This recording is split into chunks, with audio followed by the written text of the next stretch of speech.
Hi everyone, Luke Hector here for podcast was a 129. I think we're getting on to that number now. So, recorded February 22nd of February. February is a pretty quiet month. I mean, honestly, for me, February and March just has nothing in it. I mean, I don't really go to any conventions. I don't do much in the way of gaming and even social stuff in February and March. Pretty much the only thing that's coming up for me is probably Shake, Battle and Roll, the Southampton local convention, and that's not till the very end of March anyway, and it doesn't always take place in March, so it's yeah, pretty much a dry convention season for me, and just a dry social thing. It's pretty much do what I want to do, so I get to chill most weekends, and deal with work and deal with, well, I guess the ramifications of a lonely bachelor life. But otherwise things are still pretty good. I mean, the channel is still having, doing okay lately, despite the general slowness you tend to get for views in January, February time. Like the start of the year is definitely a bit quieter on YouTube. But also I'm concentrating a lot more on the new job, which, thanks to everybody who has been asking about that and sort of showing support for, the job and how it's going. And yeah, I'm pleased to say it's going well, very well indeed, actually. I mean, it's been a couple of weeks. I'm hitting the ground running, just getting on with the work, not spending ages being like, I don't know how to work this, I'm new, it's like, nah, that's not my style, I'm like, look, I'll learn it as I go. Best way to learn the systems is to just repetition, just keep on at it, and, make friends with the colleagues, just generally have a good, and there's a good camaraderie there. Everyone's been very friendly, helping me out, settle in, and I look forward to, hopefully things continuing on this high note, really. I mean, I know it's only been 2 weeks, it's early days, probation's like 3 months, so obviously I've got to do a good job while I'm there. But suffice to say, it's a positive start. Okay, so I'm sorry, I'm fiddling with the microphone a little bit because the the connections for this thing, like the screws and that, keep loosening, and it's a bit of a pain. Right, okay, so yeah, generally pretty good. But thanks for everybody who has been asking about that. I can report good times, and hopefully good times going forwards. That's certainly going to put me in a better mood from a work perspective. Laptop's going mad in terms of its fan noises. It's ridiculous. Hopefully it's not coming from the mic. But yeah, otherwise, all pretty good on that front. So in terms of the channel, 27267, it's climbing pretty nicely in the last few days, and I think that's usually because the top 50 games does generally get a little bit of a extra rise in terms of views, although the top 50 itself is not getting as many views as I was kind of hoping for. I mean, it's not too bad. I mean, just under 5,000 for the first segment, and then just over 5,000 for the second segment, and we're nearly up to 5,000. So this tends to be the kind of norm. Like the lower end of the list gets to about the 5,000 mark, and then the top two lists, the top two videos, end up with like 10,000 plus. That would be swell if we can. So by all means, get the word out. But other than that, the review for Wingspan America is doing pretty well. 3,000 is pretty high viewership for a Beyond the Base Game video, because typically they get less views than most. But yeah, so I'm pleased to see that one go well with a decent like ratio. 2 people who just want to troll me for the sake of it, because I really don't think there was really anything in that review you could dislike. I mean, I gave it a positive review. What more do you want? I didn't think it was the best expansion since sliced bread. Sorry that I'm not praising it with gold trophies and stuff, but it's still a good expansion. But, you can check out my honest thoughts on that one. Done a preview. Yes, I don't do preview videos very often. I'm very picky about the ones I choose. It's either because I'm very interested in the game for theme reasons or something, or because I just have a good rapport with the publisher and it's nice to do one every now and again. And, Mighty Boards is very much on that front. I've got a nice rapport with the nice lady who, runs all the sort of marketing and PR stuff there. And now and again, I like to do a preview for them. So I'm previewed there for the Gods game that they've got on Kickstarter, I believe, now. I can't remember if I've put the Kickstarter link on this description, actually. I'll check it after I'm done with this podcast and make certain I've put it in there, because I might have forgotten to put the Kickstarter link in there. But, that's doing pretty well, 2,000 and that. So, by all means, yeah, if you want my honest, first impressions of the game. I don't give it a rating because it's a preview. Then by all means check that one out. It's a very quick and snappy area control game. Very few rules, but a bit of variety. It's got some good stuff going for it, and that's about it. So, not much else. Now, you might have noticed that one at the top there, the insert description here, Viticulture one. That's because the Viticulture Bordeaux review is actually ready. It's just that I wanted to get the 30 to 21 out first, and I do need to space these reviews out a little bit. So it's ready. I just haven't found a date to air it. So, I'm obviously the podcast is today, so I don't want to air it today. I'll probably air it tomorrow. Yeah, I'll make it a Monday thing. So we'll get the Viticulture Bordeaux review out tomorrow. I know it's horrendously late compared to that, and same for the Wingspan Americas. I know that was horrendously late, but I'm not on the list, the favorites list. So I don't get these games back in, the people on the list got these games back in like early January, as I sent them like in advance, so they were able to get all their content out like miles in advance. And I'm not even talking US, I'm talking European as well. The ones that are on the favorites list get theirs like 2 months ahead of me. So my reviews do come eventually, but it just takes a while for me to get them out. So as much as like about 20 people have already done the review for the Viticulture Bordeaux board, I have my honest thoughts about it, and we'll be reporting on that tomorrow. I'll make certain it's ready to go tomorrow. As for the other content, let's say Viticulture Bordeaux, here's the picture of it here. So it's basically a new board for viticulture. I also have a review I need to record for Spokes. Spokes is a very quick little cycling racing game from Radical 8, same people who did Die with the Dead, if you remember that quirky little dice chucker game with the coffins and stuff, about the Festival of the Dead. And this one I can do a quick review for at some stage. Thanks for providing a review copy. So I'll do that in the near future. It's just I haven't been able to get around to actually doing the review for it. I played it, but it's a case that obviously the top 50 takes like precedence at this point. So I don't want to delay that for reviews. I need to sort of space that a bit, and there's no massive rush for it. But that's all well and good. What else was I looking at? And yes, the next stage of the top 50. The 20 to 11 is in 2/3 complete editing stage. So there's basically like several milestones for when I edit a video. It's, you've got the initial bit, which is the big chunk of the video, which is the core aspect. It's getting all the footage arranged, trimmed with the transitions and, movie clips and stuff like that I put in there, segmented in the correct places from start to finish, so that you have the core structure. That's at least half the job of the editing, because that takes the bulk of the work. Then it comes to several smaller segments, which is getting the music back in underneath, which is mostly a copy and paste and trim job. But then there's also putting the photos and the banners in, like those lower third banners. That takes a fair bit of time, particularly the photos, because you've got to collate them, you've got to get them in the right place, you've got to apply the formatting so that they've got that little tilt with the transitions of fading in and out. They've got to be in the right place. I've got to make certain they don't block stuff I'm showing on screen, because you might accidentally put a photo of something up, and then when I'm trying to showcase something on screen, I'm accidentally covering it. You've got to avoid those situations, and that bit takes a fair whack of time, but it's almost done. Shouldn't take me too long. I'm hoping I'll actually get some time to do it today. If not, it would be nice if I could get it done today. Because I got some spare time. I wouldn't mind doing a bit of editing today. So, once I'm done with this, I'll see if I can finish that one off, or at least get it to a point where over the next couple of days, I'm quite busy. I've got work and gaming clubs, but I'll be able to do a little bit of editing each day, like at night. But it should means that I could get the 20 to 11 finished and ready to air something like Wednesday. Wednesday would be a good bet, I reckon. Wednesday would be fine. In fact, Wednesday I think will be a definite, because I've got some spare time in the evening before I go out for a meal then. So yeah, I'll try and get it. I'll make certain that Viticulture Bordeaux is tomorrow, and the 20 to 11 is on Wednesday.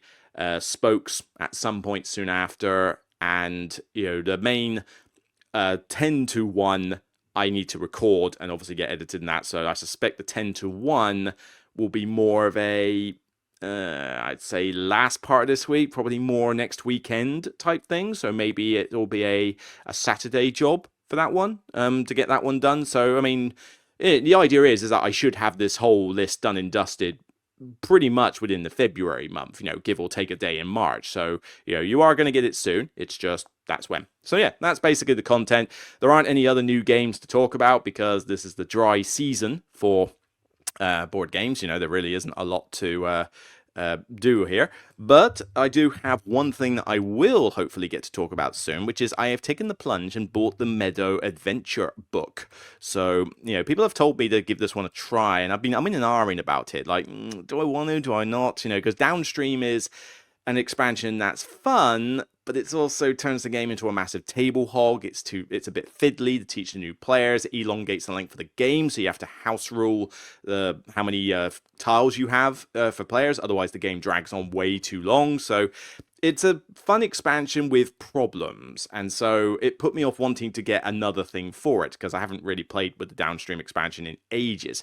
People have told me that this is a pretty solid way to boost the game, though, not only from a solo perspective, which I would actually. Meadow is rising up for me. Meadow originally I think was like a 7 out of 10. I thought that the length of the game was a bit of a problem, and there's not a huge amount of player interaction in it, but as a solo game, it was a good bit of fun, and it is a very nice, pleasant game. It's kind of risen up for me in time. It's more, I would give it an 8 out of 10 now. So not quite top 50 material, but potentially top 100 material.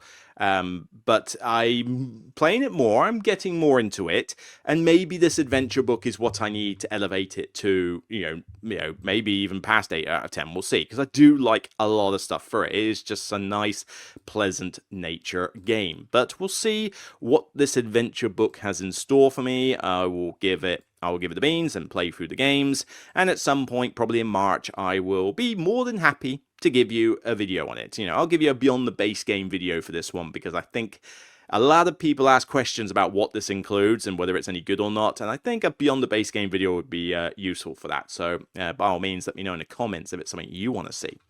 But yeah, that's it for bits of content.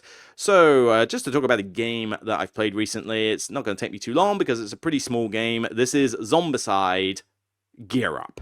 Now, you're probably thinking, what the hell's Gear Up? I've never heard of this one. Well, to be honest, nor had I. It was basically a little filler game we played at the Bogner Club last week after we'd already played a fantastic game of Wondrous Creatures.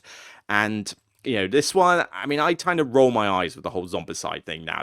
They jumped the shark way too many years ago. And now it's just like anything they can plaster this brand on is Cool Mini or Not's one way of trying to save themselves from going under is just to plaster Zombicide on everything. It's like, look, just face it, guys, you do not have a lot of different ideas, and Zombicide has run its course. But Gear Up is basically a flipping right. Yeah, this is where Zombicide has got to now. We're doing flipping rights for it, for crying out loud. It came out 2022, so it's not a recent game. It's been, well, recent-ish, I guess, 3 years, 4 years, give or take. So it's not, crazy old, but this was definitely in that time period where I think flipping rights and rolling rights were just, going crazy, or at least maybe on the tail end of it. So there's definitely a bit of a link there. But what Zombicide Gear Up very plainly is each of you basically takes control of a character, and you've got spaces at the left, which is basically a bit like a tower defense game. The cards start at the top and move their way down depending on what cards you flip for the enemy movement. So this whole sequence of cards up here, it tells you what weapons you activate. So you've got different weapons for each character, and the color dictates which one you get to shoot. And then the notches, the X and the chevrons or whatever tell you what zombies move further down the track, and if they get too close to you at the bottom, they start om-nom-nomming you. So it's basically a survival game. But the idea is that each of you has one of these things. You draw a bunch of these zombies at the end of a round. You decide who's going to get what zombie, and then it's up to you yourself to basically shoot them to death in the same way that Silver and Gold worked, where basically you get a weapon, it's got a Tetris shape, you draw it on the zombie itself, and as soon as you cover up its various spaces, the zombie's dead. And certain weapons, like a sniper rifle or something, might let you shoot long range into somebody else's card display so you can help out with their zombies. That's pretty much the game. you know, you go through one full round of all these cards, and then on the second phase of the game, the boss comes out, whichever one you picked. It will have some special rule. It will have obviously a lot more to cover. It keeps moving around to different players, so you're always going to have to contend with it at some point, and you've basically got to kill it before you get overwhelmed by the zombies in general. There's a timer as well as your health bar. And that's basically the game. So, yeah, it's pretty much what you expect from every flip and write. There's very little interaction in this game other than the occasional time you get to shoot like 2 squares off of the co-op player's zombie, and the aspect of choosing who gets what zombie, which is not like that big a deal, really. So, playing this with a lot of players is not exactly a massive boost. It's just that the game doesn't take much longer for having more players because it's pretty much simultaneous. It's like with most flip and writes. Flip and writes do not have much reason to play it other than solo. It's just because everybody is doing their own game for the most part, and they kind of try and shoehorn in 1 or 2 bits of minor interaction to try and differentiate themselves. So yeah, I mean, it's a dying genre. I have my choice ones on the shelf, stuff like Next London and Harvest Dice and that, but in all honesty, I think this whole flip and write and roll and write craze is starting to die out now. We've exhausted every friggin' idea we can for this, and we're just regurgitating the same old stuff, just with a different brand name. It's like, oh, is this, Wondrous Creatures, fantastic game. Right, now we have Wondrous Creatures roll and write to keep the label going. And Bad Comet, seriously, if I see you do a flip and write or roll and write for any of your games, there will be words, okay? There will be words. Do not succumb to that nonsense. All right, so yeah, it's a dying genre, and probably about time too, really. The game is fine, and there's your worst nemesis, the cat of death. But yeah, funny photos here. But yeah, it does what it says on the tin. It's a flip and write with zombie themes. So it can be funny when you've leveled up your weapons to the point where an RPG can take out most of the zombies in a row. I mean, there's certainly a little bit of tactical play to it in how you organize the zombies and how you use your weapons and stuff. But for the most part, it's just flip a card and do what you can in relation to what you've just flipped. So it's not exactly breaking any records or bringing anything new. It was just a little bit of lighthearted fun to kill 45 minutes, really, which... I think it was about the playtime. I mean, 30 minutes is a bit optimistic unless you're playing it solo. But yeah, 30 to 45 minutes. It did the job. It killed the time.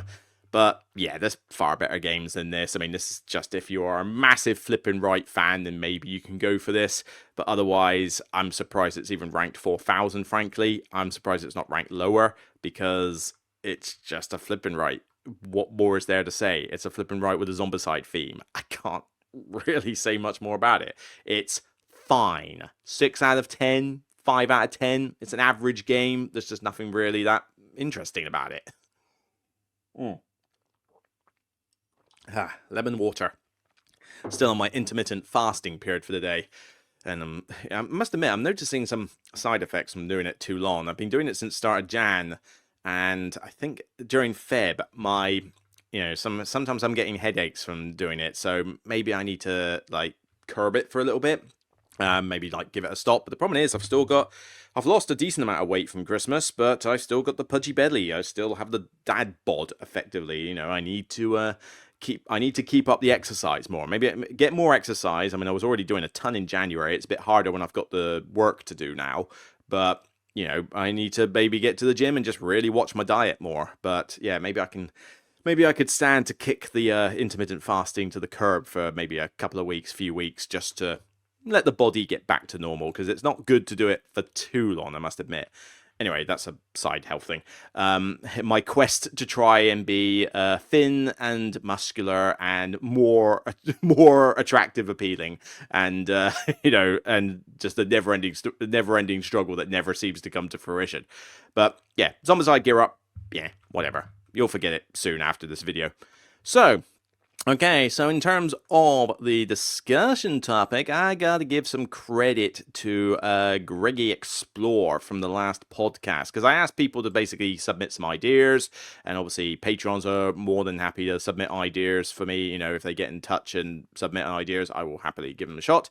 But Greggy Explore gave me a bunch of ideas on the last one, and some of these would actually be good for a a Q&A. So maybe it's been a long time since I've done a live stream. Maybe I should try and get a live stream Q&A in at some point. Yeah, a nice big update Q&A. So that would be pretty sweet. And some of these are quite suited for that. Like, I mean, if I look at the ones, I'm not going to show them on screen, but I would, where did I put it? There it is. So there's a couple that are basically just Q&A bits. So why don't I just answer one or two of those now, just to be very nice. One of them was, there's two in particular. Is it beneficial to be influenced by a favorite channel regarding games as personalities differ? I would definitely say it's not always, it very remotely is not beneficial to be influenced just because it's a favorite channel, because and as much as I say, look, I'm giving my honest views, but when I say a game is great and a game is bad, I'm saying my honest views personally about what I think of it. I do not then expect people to go out and buy games solely because of that opinion. There are other videos you can watch from small creators that deserve a bit of your time and will give their opinions as well. And you've obviously got word of mouth from other people. So it's good to get multiple opinions on something before you fork out the cash, particularly as games are getting expensive now. And there are too many people that get so influenced by a channel, and Shut Up and Sit Down is the worst offender for this. I do not like Shut Up and Sit Down, okay? I don't like the channel. I don't like the comedy, if you can call it that. I've never laughed at anything in one of their videos. It's like, nothing about it is funny. I think it's an American style of comedy, and it just doesn't gel with my liking for British wit comedy. I grew up with the likes of Red Dwarf and Only Fools and Horses and Blackadder and Fawlty Towers and, all these classic British wit comedies. American and British comedy is very, very different. It's just a different palette. I'm not saying it's not funny per se. I'm just saying it's a different style. It's like art. There are certain types of art I love, and there are certain types of art I hate. I like scenery, Baroque style art. I cannot stand Renaissance art. It's just abstract art. It's just palettes for different people. But suffice to say, I hate their effect they have, which is as soon as they say something is great, everybody goes out and buys it. Or if they say something is bad, everybody then dismisses it entirely, without even thinking about it. And that's not to say there aren't occasionally times when I agree with their verdict. There's a particular game that has grown for me recently, and they absolutely loved it. They praised it like crazy. And for once, because most of the time they do, I'm like, really? Are you sure? This time I actually do really love it. But it does have some caveats. So it's not that I disagree with them every time, but I hate the fact that as soon as they come on and say, this game's amazing, 90% of the gaming population just goes out and buys it without even thinking about it. And I've had this problem myself. There's somebody I know who, a friend of mine, they've got a friend who watches my stuff, and they like the channel, fair play. But I've noticed that they've bought games because I've said they're really, really great. But they haven't considered their own circumstances. And one particular game that did this was Spirit Island. I've raved about how much I like Spirit Island. It's a great game. It is not for everybody, though. I mean, there are certain people that should stay the hell away from Spirit Island. It is a heavy, complex, brain-melting co-op game. It is wonderfully thematic. It is wonderfully satisfying. It is hard as nails, unless you play on like the easiest of difficulties or don't play against an adversary. Play the little scenario cards if you want an easier time. But yeah, especially when you've got multiple players and stuff like that, it is a brain melter. And this couple basically bought the game because I said I loved it, but they were clearly not ready for that level of game. They were playing like Catan and Ticket to Ride with their friends and that. To suddenly jump into Spirit Island was a terrible idea. And I would have told them that in seconds, but they bought it because I liked it. And I think it's a problem. You definitely do need to watch that. I do not buy anything because a creator I know likes it. Not one creator can influence me by themselves to buy a game, because I will always be a bit of a skeptic and will want to try the game for myself. And there might be several. I might have a situation where I've got Paul Grogan, Mark Dainty, Mark Monk, Ninja Geek, and several other small creators, maybe like Dan, chairman of the board, and all of those all of them put out a video saying that this Elder Scrolls game is fantastic. Actually, I don't think chairman of the board would say that, but whatever. They might put out something say that this chairman of the board thing. My words are getting twisted. this like Elder Scrolls theme game or whatever. Let's take Chip Theory for example. They'll say like this Chip Theory Elder Scrolls Betrayal of the whatever game is fantastic and it's my favorite game ever and everyone should play it. They might all come out and say this is amazing. That's still not going to make me buy it. I mean, I know for a fact that I probably won't like the game. It's got too many rules in it. It's too fiddly. It's too long. I'm not a big fan of the whole chip thing. And I don't have a big connection to Elder Scrolls. Would I like to be taught it at some stage? Yeah, what the hell? If somebody wants to teach me it as a convention thing, or or if you could, if people want to donate like $1,000 to Paul Grogan to have him teach me on the channel as a charity thing, that would be quite cool. I'd do it for charity. Yeah, you want to donate to Paul Grogan's channel for charity purposes? I'll sit down and be taught Elder Scrolls Betrayal of Sin by him and play for a full campaign. I mean, that'd be cool for charity, I think. But food for thought. But what I'm saying is that just because people I know that I like and respect say something great about something or say something negative about something does not mean that that suddenly changes my purchasing decision. I'll make my decision based on my own thoughts as well as them. And there is grounds for people to be too influenced. Anyway, this is almost like an episode just for this one question. So I think I'll make certain it's time-stamped as a separate segment. Is there one that's a little bit quicker that I could do for you? Is traveling to the board... All right, here's a nice quick one. And the rest I'm going to say for like a Q&A and maybe future podcasts. Is traveling to the board game conventions, cruises beneficial? I mean, they are expensive, and I don't go on cruises. I mean, as far as I'm aware, there's only the BGG and the Dice Tower one, and they're American-based anyway, so I don't go on those. But yeah, too far, too much money, and I ain't got the time spare to devote to them. But in terms of Games Expo and Essen and that, they are getting more and more expensive. Just to feed yourself at both of those is like requires a king's ransom. And the games are getting more expensive, and it's I have to now volunteer with a publisher every time I go to a convention, because if I don't, the money to go there becomes prohibitively expensive.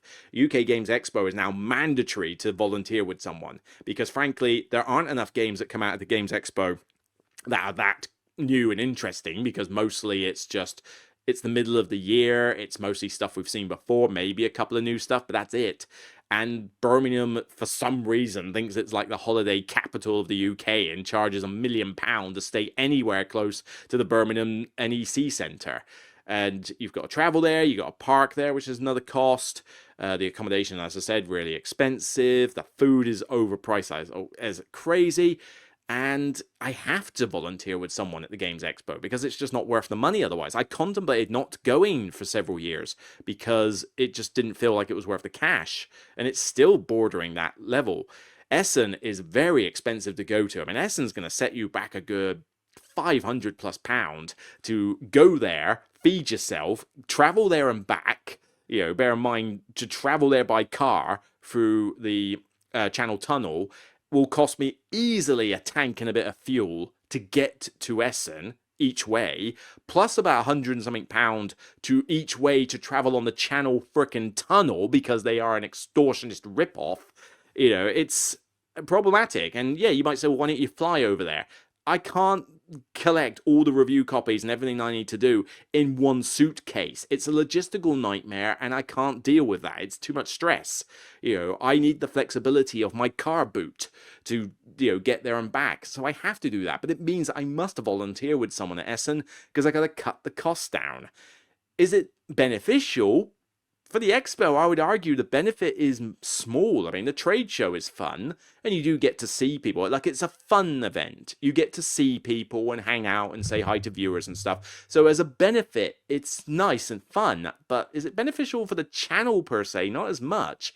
Essen is more beneficial for the channel because of all the games that get released there. Like, I've got to get the review copies, I've got to speak to the publishers, and of course I want to see friends and people I've not seen before and talk to you, the viewers. So there is a benefit of going to that one, but yeah, you get to a point where a lot of conventions are just not worth it. And the rest of the conventions where it's just meet up in a hotel and play games is fine. I do that for personal fun as well as the chance to get a lot of review copies played and stuff like that. So, they are beneficial, but they don't cost too much. I tend to buy very cheap for hotels. I find that I'm of the sort of person that if you pay more than 50 to £60 to stay in a hotel somewhere, you're overpaying. Because frankly, all they've got to do is provide you with a clean room, with a bathroom that is not scummy.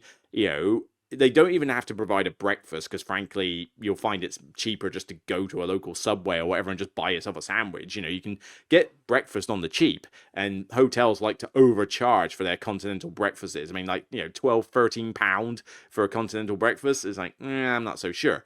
But, that's per night. But as I say, you've just got to give me a comfy-ish bed that's clean, a bathroom that's clean, and that's it. And allow me to park my car. That's it. That's all you have to do. And I don't see why I need to spend £150 to get, that kind of thing for a night. Even when the nights get to about £70, £80 plus, you look at it and you go, okay, it looks nice, but I don't care how fancy your foyer is. I don't care how amazing your bar is. I'm not going to be drinking in it. I just want to get a quiet night's sleep in comfort and cleanliness. Is that too much to ask? And, a lot of conventions, where these things are hosted will charge like £85. I mean, the Taunton one, Paul Grogan's GridCon one, you end up paying like £80 plus 80, 90 quid to stay in that thing. And it's only a Holiday Inn. It's a Holiday Inn. That's it. Really? I'm paying £80 to £90 to stay in a Holiday Inn, and nearby you've got the Holiday Inn Express and a couple of others like that, which are similar money. It's like, crying out loud, you're not the Ritz Hotel in London, okay? You don't need to overcharge for basically a bed, a bed and a bathroom shower. That's it. So, I tend to go find the local B&Bs or the relatively cheap ones that are about like 50 quid a night. If I can get it for less, even better. I mean, I am happy just to stay in some B&B for like 30 quid a night because I just need the bed and the shower. I don't need loads of other facilities, So again, it's a cost thing. So are they beneficial? Yes. But are they starting to cross that line where they are prohibitively expensive for many people? Oh, hell yes. Yeah, I think conventions are they're not going to die out because people are still spending the money and going to them. But I think if they jack up the prices anymore, they are going to kick out a lot of people, certainly international people. Maybe if you live locally to the place, you'll go there. So, I mean, Essen will be filled with Germans and, local Europeans forever.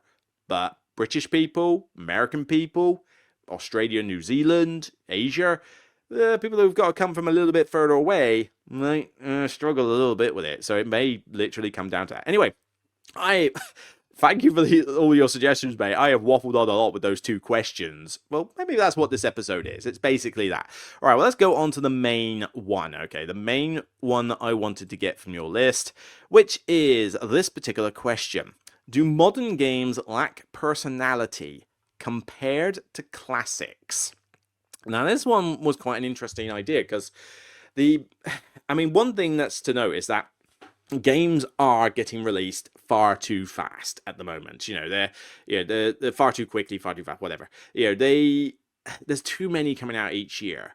And you play them and they feel like rehashes of stuff you've seen before. It's very difficult to come up with anything unique now. It just feels like it's more of the same. But there's definitely a trend towards more complex rather than simple, more mechanics for the sake of mechanics, kitchen sink games, theme be damned, and theme is a big deal, actually. I mean, you want a game to have personality, you gotta give it some theme. I mean, take the ones like AR, Men the Fur, what are the games recently? What was it called? Covenant, and and a few of those other games which are basically just the you don't have many Recall, stuff where you don't have that many turns and you have to make a bunch of combos and get victory points. They all blend together, frankly. They feel exactly the same. They lack any kind of personality whatsoever because their themes are dry as a bone. They don't have themes. They just have a weird setting, and that's it. I mean, AR maybe gets a slight bump because its setting is somewhat out of the box, I'll give them that, but Other than that, those games just blend together.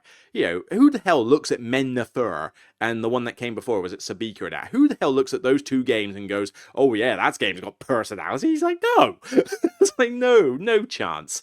But then, Ager's Dream, I felt like had a little bit more personality to it. But even then, that's just another Euro with that sort of theme. So there's that sort of idea. So there's only so much you get out of them. But I think because there's such a necessity to churn out games like at such a high rate that you struggle to like make modern games feel as cool as some of the older stuff. So maybe I am a little bit cult of the old, but there are games in my collection and ones that I still like to play that came out years ago because either a game hasn't managed to surpass it for me, or there is just that little personality to it. I mean, let's open up Board Game Geek and have a few ideas of this. So, I mean, let's take the daddy, all right, when it came to old games, Catan, all right? So, this one is, at the end of the day, a trading game. So, you build little roads and little houses and you trade with other players. Now, trading is not something that happens in a lot of games, period.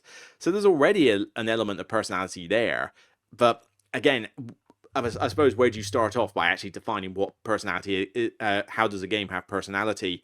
It's tricky. It's not something you can easily define, and it's going to come down to personal reasons. And I'll be certainly interested to read in the comments what your definition of the word personality would be.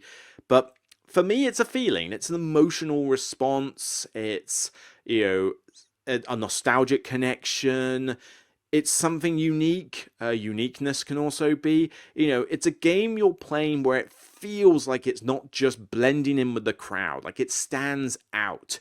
I mean, I'm single, bachelor, not by choice, but I go on dating pro websites. I'm trying to find Miss Right, but when I look at profiles for women, for example, it's nice to have common interests and, obviously, look nice and things like that. I mean, we've all got anybody who goes onto a dating profile and says, oh, I don't care one iota about looks is lying to themselves. Let's face it.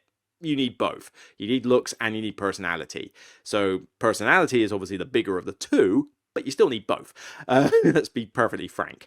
But the personality aspect is that obviously, you could talk to a speed dating event is actually a good example, actually. I've been to speed dating events before. They can work well, but I think they're dying out a bit now and they're not as good anymore. But you can go to one of those and talk to 10, 20 women, right? Okay, at one of those. And when you go away at the end of the night and think about, like, well, which ones did I actually gel with more? The personality is going to be the ones that you remember.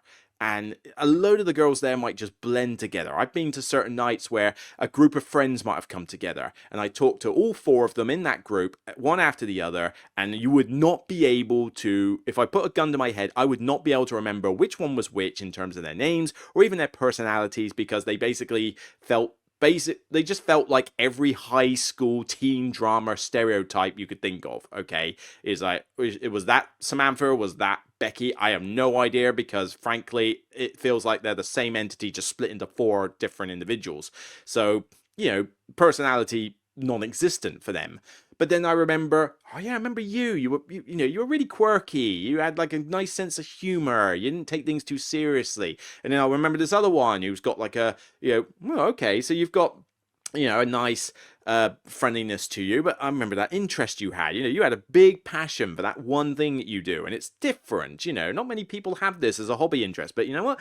I remember that. And this is the sort of thing with games. You're going to have games that you forget about. They don't stand the test of time, but you walk away from the game thinking, oh yeah, that was pretty cool. That was quirky. And then later down the line, you go, yeah, I remember that game. That was pretty unique. And something, and we'll talk about some examples later, but that's, for me, how I would define personality. So let's take Catan here, for example. So Catan, one of the old classics.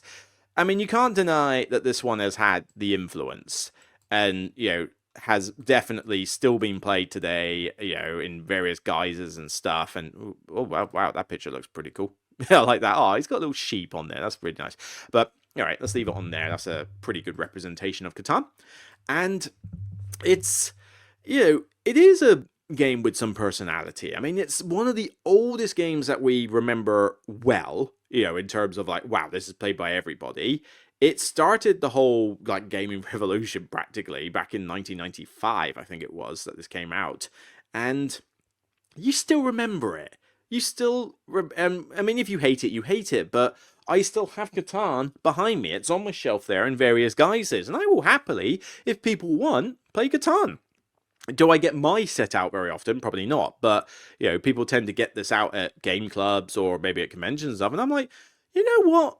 It's a fun little quirky game. I like the trading aspect. It's got a charm to it. Simplicity, not overcomplicated, a little bit of dice checking, a bit of luck, but it's a light 1 hour game or whatever. But it has that personality, I feel. Like, you can't argue that this is just, it's another one of those games that just blends into the nothingness. No, you remember this one. This one sticks in your mind, whether you like it or not. And, you can't help but just think, yeah, that's the game you met on a night and went, that was nice. That was pretty sweet. I'm probably going to be making a lot of dating analogies to this. But I mean, let's take another one. I recently talked about it on my top 50 list, and people agree or disagree with it, but there's a lot of people who think that this game is still the daddy for role selection games, and that is Citadels. Citadels, for me, has that nostalgic connection because I remember playing it when it came out in the year 2000. Okay, this is where you've... Problem is with classic games on BGG is that the images are just all sorts of rubbish that you don't want to know. I mean, look at this one. The Hungarian Citadels here. There's like half-naked people playing this. I don't want a picture of that on BGG, thank you, with dad bods and stuff. Can I just find a normal picture of the frigging game in progress? That would be nice. But I digress. So, yeah, Citadels for me, it's still the role selection game for me. I still really enjoy it. No other role selection game, other than maybe Mission Red Planet, sort of comes close to replicating the feel of the game.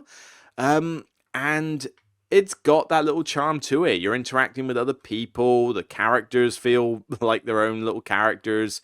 Theme-wise, wow, it is really difficult just to find a normal game of this. Maybe this one.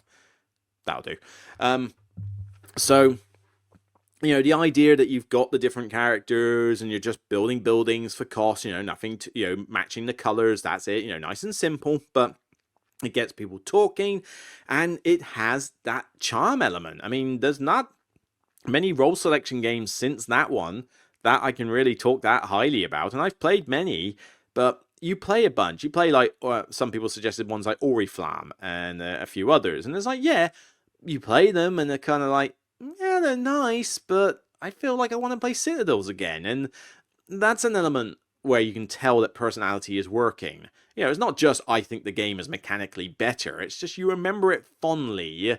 You feel like, yeah, that I could play this game, but I'm playing it because I can. I'm playing it because you want to. I'm going to this nightclub or pub because it's where we're trying it. We're trying it for tonight, and I'll go there, and I might have an all right time, but I'll be at this pub thinking, well, I mean, it's nice. I mean, the decor's fine, and it's the drinks are okay, normal price, but it's like, but I miss my local, just down the road. It's got dartboard, it's got a pool table, it's got that friendly bartender. She's lovely. I'm talking like metaphorically. I don't literally have a local like that. I've not even been to my local, but it's those sort of things you remember about like your favorite pub. This playing a game that's got no personality is like going to a different pub just to try it out, and you're going, well, it does the job, but I don't know, I wouldn't really come back to it again. And it's very difficult. This is a very hypothetical, philosophical episode, I guess, of discussion, but it's kind of, you gotta sort of understand where I'm coming from.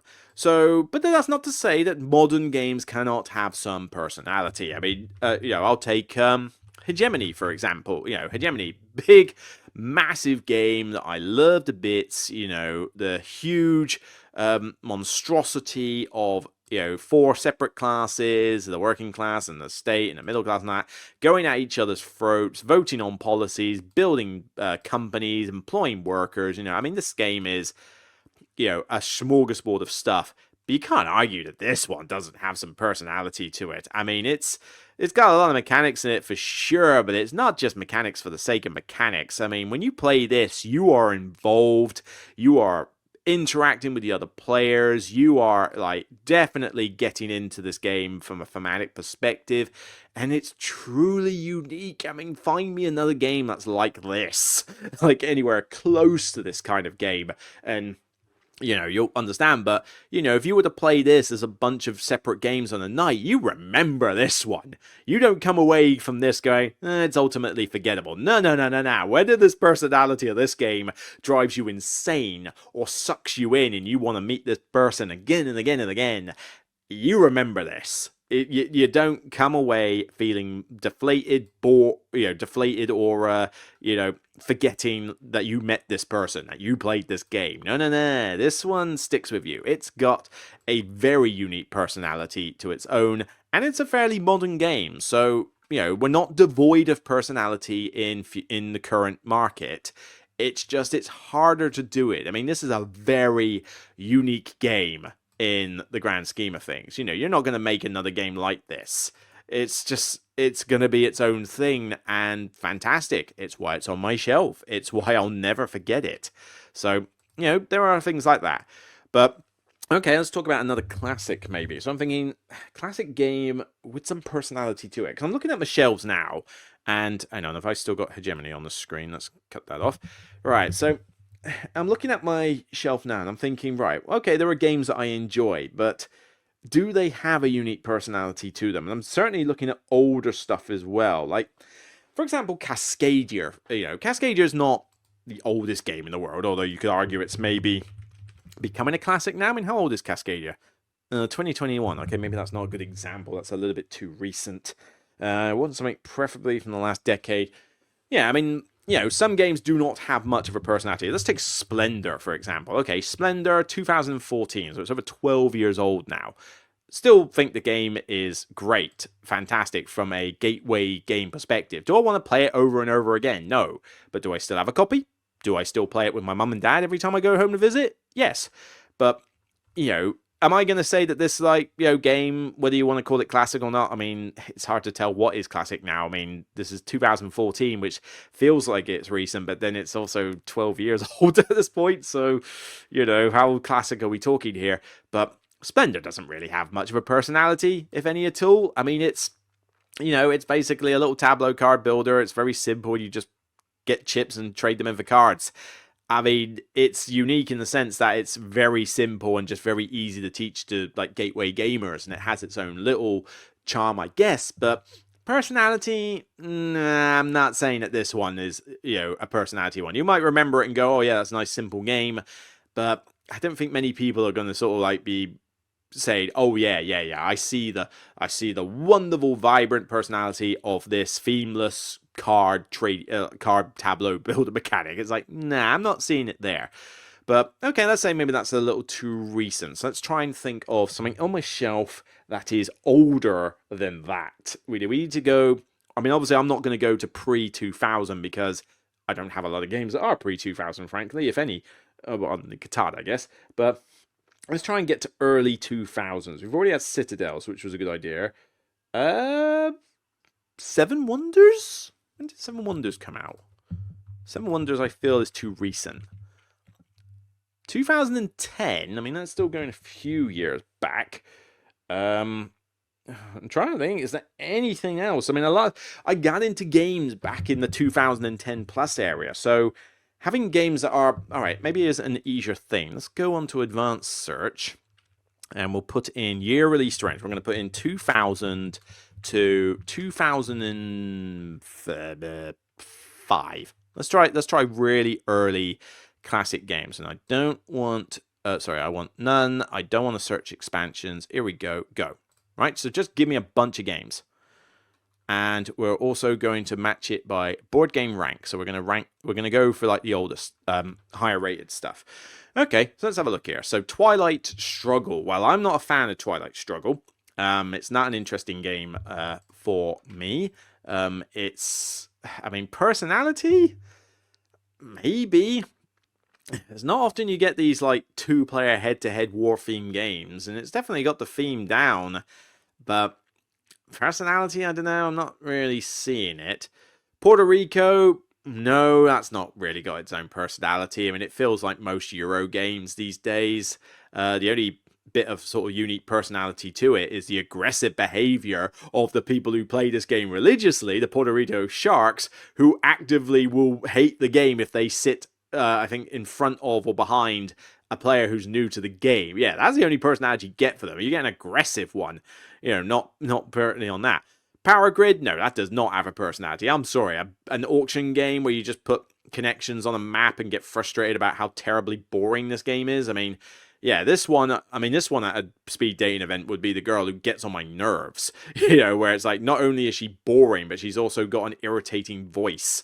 It would not work for me at all. Kalis, yeah, I mean, that's not really got a personality either, apart from being just jam right mean.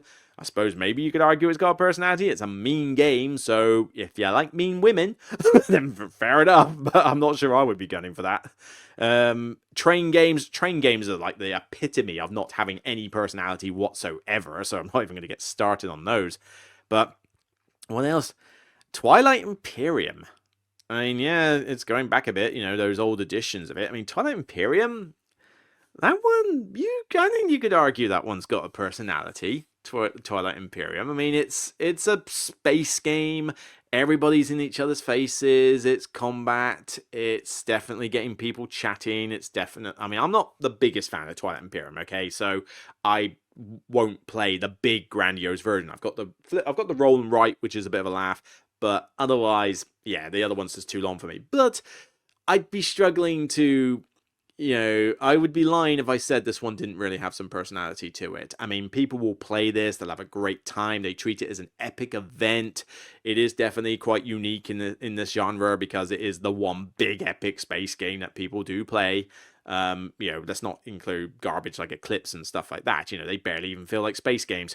But, Twilight Imperium, yeah, it's definitely got a unique thing to it. And when you see it out, you remember it. You don't forget your experience of this one.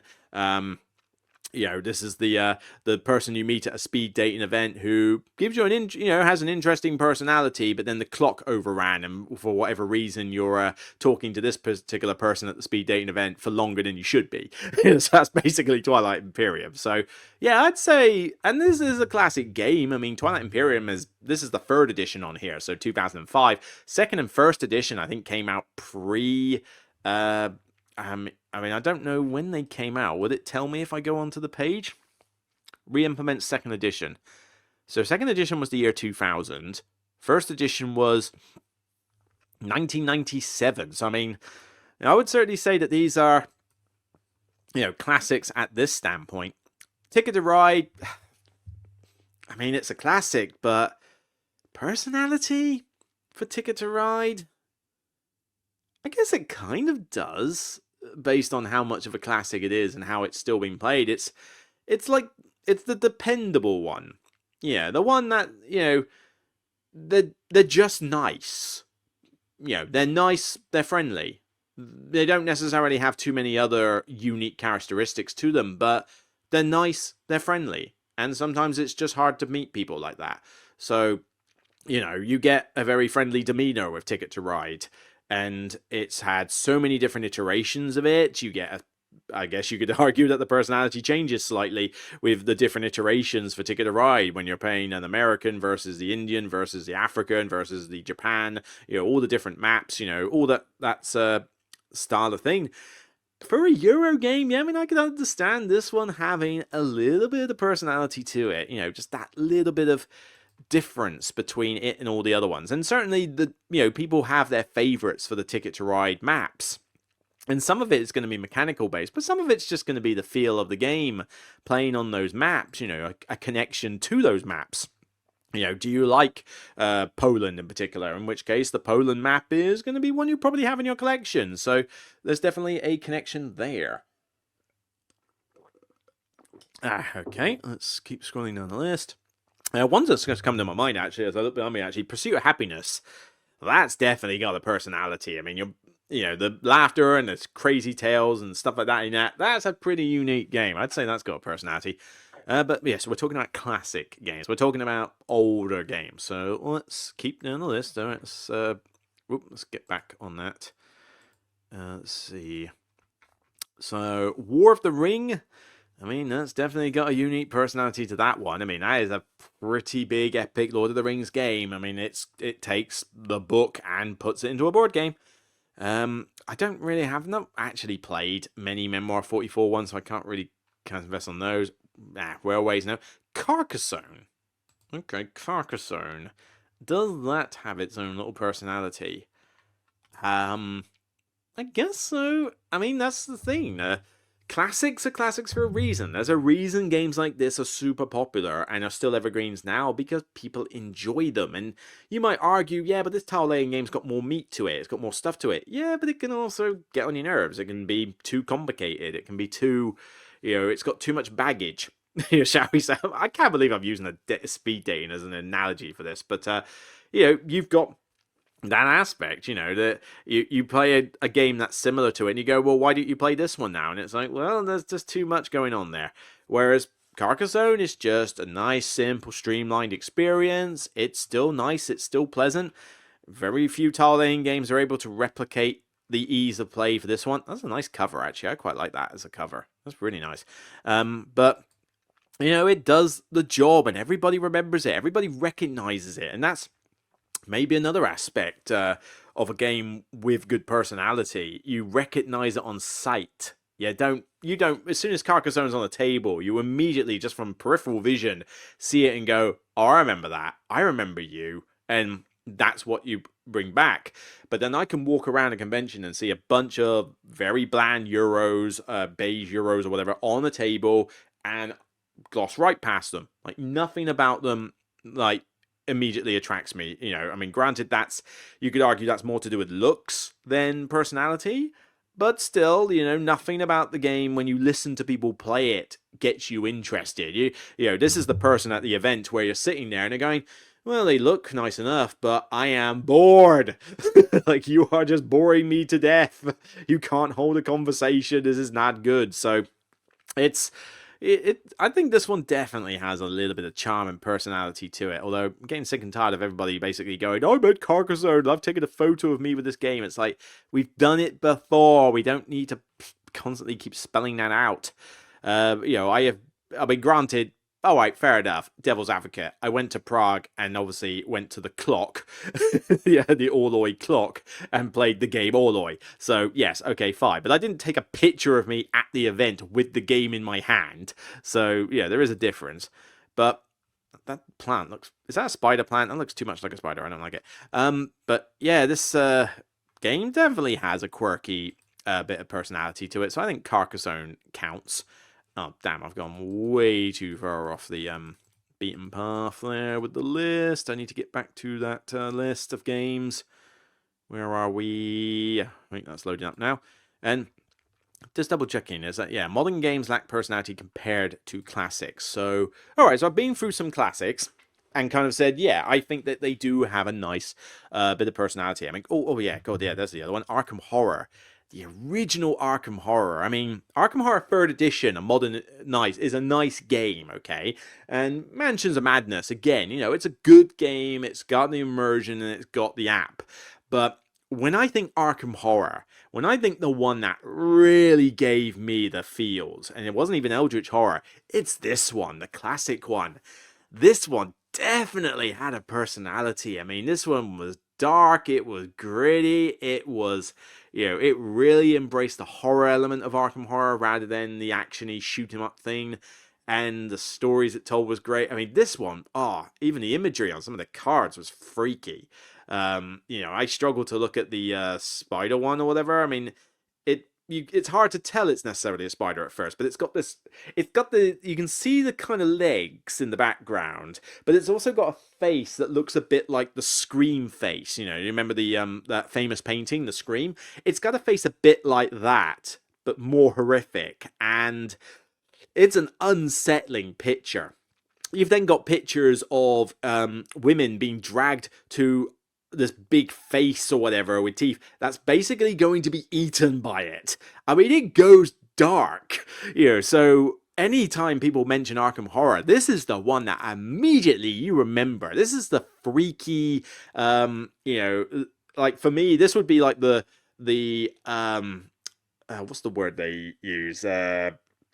Alternative goth girl, stuff like that, where you find them and there's like 100 piercings, black all over, makeup.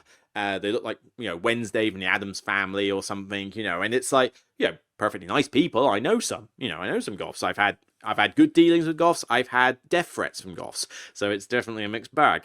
But generally very nice people. But it's obviously a very unique style of living that I don't necessarily gel with much myself. I'm not like into that kind of thing personally. But I've met some very nice goths. I've been attracted to some very goths of the past. So, there's definitely, a coolness there. But this is that person that you met. You remember this one. They were truly unique. They had a personality of their own, and you do not forget that you saw them at the event. And in a good way. I mean, this game is still fun to play. I mean, it's long, it's a bit overly epic, but it's an event game. It's got a million rules, but you remember it. It's got that darkness to it that just makes you go, yeah, that was juicy, that was thematic. And all the Arkham Horror iterations, the LCG, Mansions of Madness, I mean, they can try and they can be maybe more mechanically robust easily than this one. But from a theme perspective, and like I say, from a personality perspective, you remember this one easily. Anything else? So modern games, I mean, let's talk sort of briefly on the modern games front. Let's go back to the list. I mean, I am slightly running over time, but let's go back to advanced search on here. So let's get the screen back. Okay, so let's have a look at the last couple of year release range. So 2025, 2026. I know we're only sort of in that year, but okay. Now, this is going to bring up a lot more games because there's just far too many of the bugs. But, all right, let's see, like, where's the personality on a lot of these games? So, okay. I mean, Lord of the Rings, Fate of the Fellowship. Again, I don't think this one has much of a personality to it because it feels like every other it's Pandemic with Lord of the Rings, but it does have a little bit of uniqueness to it. But I played it, I enjoyed it, I've already sold it and kind of forgotten about it, so it's not memorable. Galactic Cruise, I mean, it's another big heavy Euro. The theme gives it a little bit of personality because it's something different, and I guess that's what you would take from an event if you met a girl with this sort of personality. You would remember it as being different. Whether you like it or not, it's kind of like, yeah, that was a different hobby interest. This person was really into, I don't know, geocaching or something, or, really had a keen interest. It was like a Tolkien fan, massive Tolkien nut. Or this girl was, let's pick another interest, was really into plants. Just really like plants. And so the house is kitted out with all sorts of different plants. They love gardening. It's not a common thing I've met with women these days. But if I met someone like that and that was their hobby interest they talked about, I pretty damn well remember it. So, yeah, in a good way. Lord of the Rings Fellowship trick-taking game. Trick-taking games don't really have a personality. I'm not really going to say, like, great on that. Vantage. Why is that ranked highly? Bleh. But Vantage, no, that's got no personality to it. It's like every other type of game that's ever been made for it. It doesn't feel unique. Elder Scrolls Betrayal: The Second Era. I haven't played the game. I can't really comment. Same with Iridia. Speakeasy. I mean, I'm hearing mixed views on this, and I do want to play Speakeasy, but I got to admit, the more I hear about this game, the less I'm excited about it, because the things that people say are wrong with it, or the ones where, there's been cons said, there are people who just think this game's like the best thing since sliced bread. And I'm sorry, but some of the stuff I'm hearing about this game are legit problems, okay? And I'm not talking about misprints. I'm talking about feel of the game and the way the game plays, where I'm like, I'm sorry, but you can't be looking at that and thinking that's not a potential big flaw here.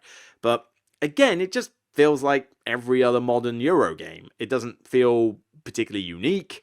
It sort of blends with all the last couple of Laserders. I mean, the one that really lacked any personality was Inventions. Oh god, I mean, you could at least argue that When the Machine tried something unique with its setting, but Inventions by Lacerda, that game is like one of the blandest Lacerders I've ever played. It's got no personality whatsoever. I've already forgotten half of its mechanics. I mean, this one literally is like it's the intelligent woman that you met at the event, but sadly just has no personality. Just like can't hold a conversation. You're bored. They're smart. They're intelligent. But that's all they've got. You know, it's like it's not going. And I do like intelligence in the woman. Actually, I mean, what's the word for it? Something it's one of the million something sexual terms or whatever it is that exist. Far too many in modern days, so it's getting ridiculous. But there's one that is just for intelligence. I forget what it is. Don't worry about putting it in the comments. I'll look it up straight after this. But yeah, it's like people who are attracted to intelligent women. I'm kind of in that ballpark, actually. You know, I've definitely gravitated more towards the intelligent woman because I like hearing about the stuff that they are passionate about from an an intellectual perspective, and I like smart women. What can I say? What was I? Finspan. No, that doesn't really have much of a personality. I mean, it's just basically Wingspan with less bits, but it doesn't feel that particularly hot streak. I mean, I've not played it. People have started to play it and realizing that I think this has become overhyped like crazy, and I'm probably in agreement. Nemesis Retaliation. I mean, I've not even seen it being played. We've already had Nemesis. This one's just going to blend in. Lufia. Does that one have a personality to it? I mean, I think Lufia could be argued that that's got a decent amount of personality to it. It's got the looks. It's got the unique theme. It's definitely got a different feel to a lot of other games. And it's memorable. You know, I'm not going to forget that one anytime soon, even though it's not one that I'll likely play again. I mean, I may play it again, I don't know, but I'm not seeking it out. But yeah, that one is a different game. You know, I think that one's definitely got a bit of personality to it.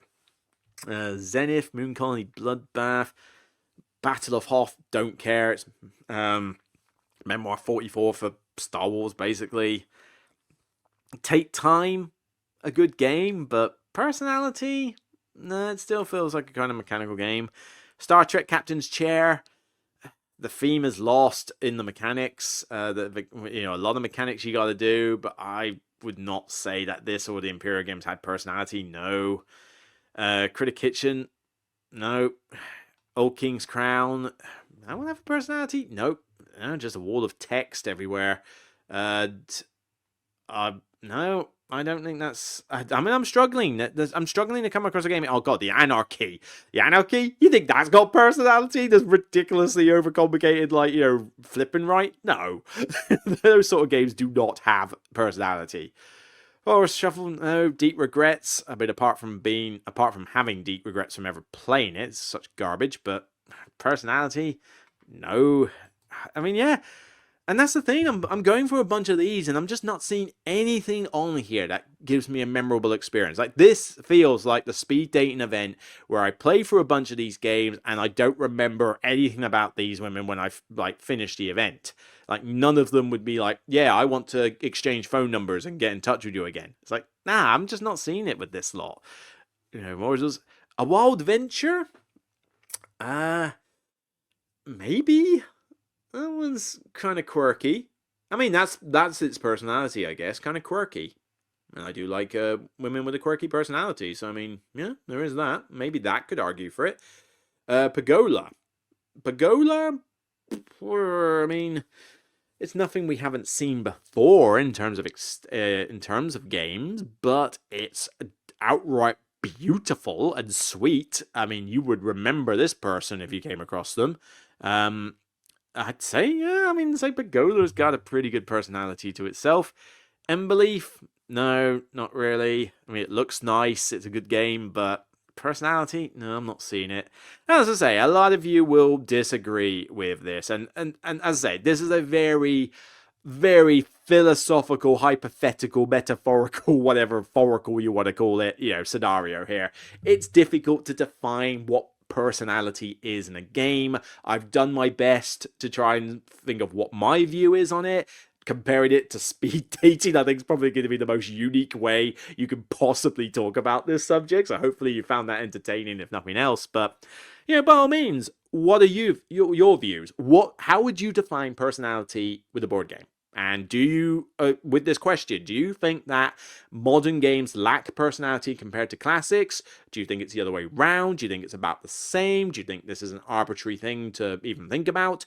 Interested to know your thoughts. I think this is going to get people's mental brain cells ticking quite nicely here. So thanks for this question. And there was a few others on your list I quite liked as well. So we'll see about getting some more of those talked about in the future. Thank you, Greggy Explore. Anyway, that's it for me. I'm going to sign off and get this podcast up and running. So without further ado, look forward to the rest of the top 50. It is coming, as well as the other reviews I mentioned. Thank you again to everybody who supports the channel, patrons especially. Kender, sadly, has had to close down. I've lost my official sponsor. But, people are wondering, is the channel going to survive? The channel will survive. I have my own money I can put into the channel as well, but it's great when it's self-funded and kind publishers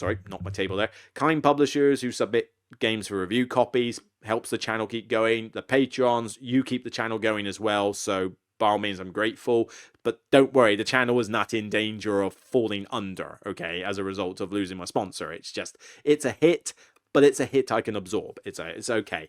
But, by all means, if you want to help support the channel, then please do. I'm more than grateful. A little bit each month goes a long way if lots of people do it. I'd rather lots of people gave a little than a few people gave a lot. That would be better. But suffice to say, on with the next bit of the day. So take care. Remember, it's only a day. And whether you've got a great personality or not, I hope you have a good Sunday. So take care. Bye for now.